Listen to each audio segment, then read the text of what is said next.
Resident Evil Re:Verse is a competitive multiplayer game, which was originally set for a 2021 release as a download code included as part of a bundle with Resident Evil 8 Village. But the plan was scrapped with its new release date being October 28th, 2022, released alongside the Winter's expansion. A whole year it was delayed. So what was done on the game within that time? Well, I played the beta that originally released. You would just battle it out in the RPD, having the same track loop, and it was only deathmatch. But that was a beta, so you could forgive there not being many options. With the game being delayed, I thought, hell, maybe they'll make Sonic out of this game. I was wrong. We got shit all. We got another map, which isn't well designed. We got custom options, but there's not much there anyway. Who is really picking this toy gun skin or lava skin? What the Plus some things are locked behind a paywall, which is terrible. It's still only deathmatch, and we get the same damn looping track through some matches. I'm left feeling really disappointed. I didn't expect much because I didn't play Resident Evil for competitive multiplayer. But after seeing the launch trailer, where you see Chris and his squad, I thought, that might be amazing if they did co-op. You have objectives within a 4-player online team, whether that's just collecting samples or holding a base. I think online Resident Evil would be perfect for that kind of gameplay. The online field of Resident Evil has always thrived off co-op, so I don't know why Capcom keeps going down this competitive multiplayer road. Just give us some more co-op. Why are we playing our favourite heroes fighting against each other? I really don't think anyone asked for this, and I won't be surprised if it doesn't last long. But hey, let's actually go over what we got with Re:Verse. There is some fun to be had. I'm not going to shit on this game the whole video.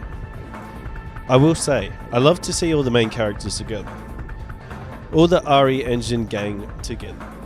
You can get some pretty badass wallpapers with the heroes together, which I do love. As well as some cool wallpapers with the BOWs and tyrants as well. Why not chuck Ethan in there too, as a playable character? You didn't want people to see his face, is that it? You have one objective with this game. Rank up as much points as you can by killing heroes or creatures. The one with the highest score wins. You can gain points faster by multiplying your kills and killing in special ways, like using a creature's finisher, for example. Both humans and creatures have their own special weapons and skills.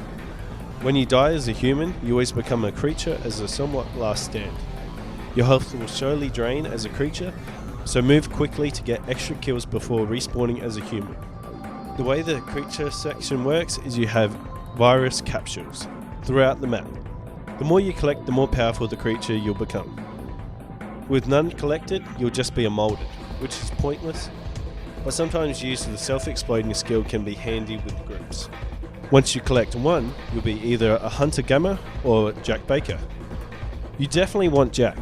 He has a great move where you spin your blades, having a pretty wide and fast attack. After collecting 2 capsules, you'll get to be the big boys, either the Super Tyrant or Nemesis. Playing one of them is definitely one of the best things about this game. It might be the best thing about this game. I especially love playing Nemesis, using the rocket launcher and just stomping around. You feel badass and it's a lot of fun. The Tyrant is good too with a good launch attack, ending anyone in your way. Getting back to the heroes, your 2 best bets are Chris and Ada. They seem pretty overpowered. This game is balances all over the place. Chris has a skill to go invincible for a short time, which feels way too cheap to go against. As well as his spike punch is a real ender. Ada has a crossbow that takes people out so quickly, as well as a skill that easily stuns people. So you'll find that most people are running around with one of those 2 characters. And it's frustrating. The game doesn't feel balanced at all. But it's not just those 2 characters that give out the balancing. The balancing is off all over the place. I found myself laying clips into people and they would take me out with this short burst. It doesn't help that you can add on boosters, which I didn't really know about early on. You can give yourself more health, more defense, and more strength, which seems a bit all over the place with these features. Now, I don't know a hell of a lot about multiplayer games since I mainly stick to single player campaigns, so if I'm wrong with any of that, let me know. But what really doesn't help in matches is the game is really buggy with shit servers. Now, I'm an Australian, so that might affect my play, but 70% of my time with the game, I'd be hit with heaps of lag and bugs.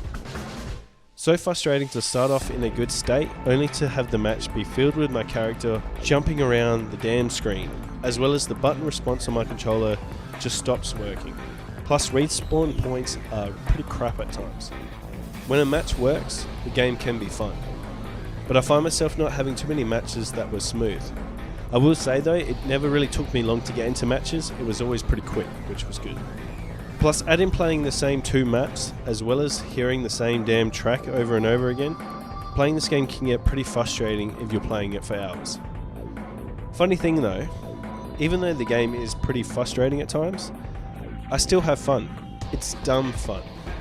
I find myself going back into the game from time to time, playing a bunch of matches before I play a single player game. It's nice to have a game on the console to just play a bunch of dumb fun matches with, then go into a single player game that I want to spend hours with. Because I think RE-verse should be played in short bursts. The game really gets repetitive quickly, which goes back to what I was saying at the start of this video. Why did they do this kind of online? I find myself feeling like the game is a wasted opportunity. It was meant to serve as a celebration of 25 years of Resident Evil. How is this game a celebration? What would have been great is to give us something like I mentioned before. A 4-player co-op game, for example, where you play different love letters to the series. A section where you play a Team Bravo in the mansion. A section where you play Leon, Claire, Jill and Carlos in the RPD. Chris and his squad in the village. You get my point. And just have it where you got to collect samples or cover bases. It doesn't have to be that technical. But no, Capcom keeps giving us these multiplayer games with no soul that won't last long at all. That's how I feel right now. Maybe they'll add a lot into this. We definitely need more maps and modes. Why not do the basics like Team Deathmatch and Capture the Flag? Right now, the future roadmap is just giving us 3 more characters and 1 more map.